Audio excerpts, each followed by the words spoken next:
അതിർത്തിയിൽ ഇന്ത്യൻ തിരിച്ചടിയിൽ പാകിസ്ഥാൻ വിയർക്കുമ്പോൾ മറുവശത്ത് വിഘടനവാദികൾ അവർക്ക് വലിയ തലവേദന സൃഷ്ടിക്കുന്നുണ്ട്.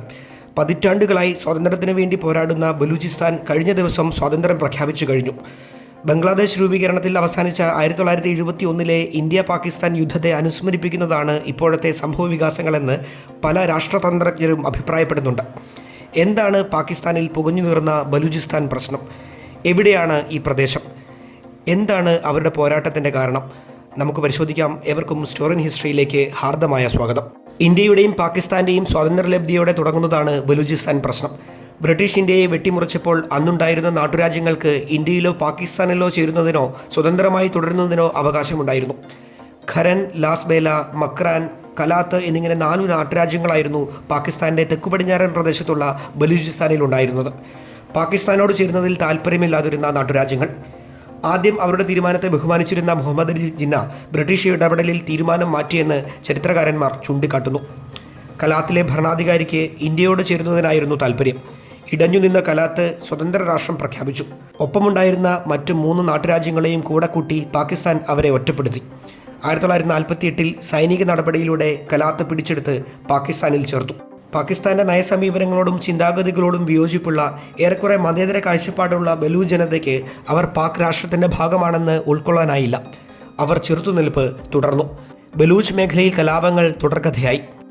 സ്വന്തം ജനതയ്ക്കു നേരെ മനുഷ്യത്വരഹിതമായ നിഷ്ഠൂരമായ ആക്രമണങ്ങളാണ് പാകിസ്ഥാൻ അഴിച്ചുവിട്ടത്. 1954 58 വലിയ കലാപങ്ങളുണ്ടായി.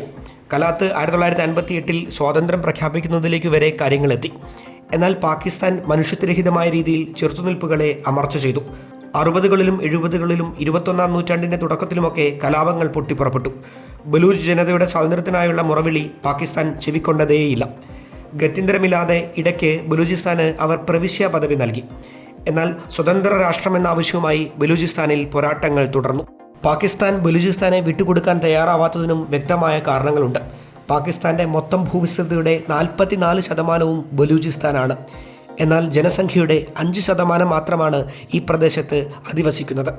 കേരളത്തിൻ്റെ ജനസംഖ്യയുടെ പകുതിയിൽ താഴെ മാത്രമുള്ള, എന്നാൽ ഭൂവിസ്തൃതിയിൽ പാകിസ്ഥാന്റെ വലിയൊരു ഭാഗം വരുന്ന പ്രദേശം. പ്രകൃതി വിഭവങ്ങൾ കൊണ്ട് സമ്പന്നമാണ് ഇവിടം.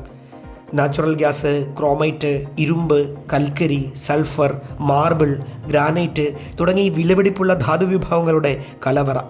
വലിയ തോതിൽ പാകിസ്ഥാൻ ഇവിടെ ഖനന പ്രവർത്തനങ്ങൾ നടത്തുന്നുണ്ട്. ചൈനയും കാര്യമായി ഇടപെടുന്നു. പാകിസ്ഥാന്റെ വരുമാനത്തിൻ്റെ വലിയൊരു പങ്ക് അവർ കണ്ടെത്തുന്നത് ഇവിടെ നിന്നാണെന്ന് ചുരുക്കം.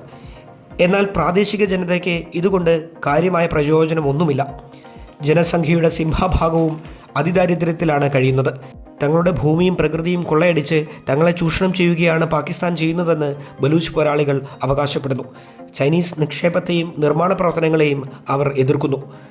ജനസംഖ്യയുടെ 71% ദരിദ്രരുള്ള ബലൂചിസ്ഥാനിൽ പഞ്ചാബിൽ നിന്നുള്ളവരാണ് ഭരണകാര്യങ്ങൾ നിയന്ത്രിക്കുന്നതെന്ന ആരോപണവും അവർ ഉന്നയിക്കുന്നുണ്ട്. 7000-ഓളം ചെറുപ്പക്കാരെയാണ് ഈ പ്രദേശത്തു നിന്ന് കാണാതായത്. ഭരണകൂടം ജനങ്ങളെ കൊന്നൊടുക്കുന്നുവെന്ന ആരോപണവും ശക്തം.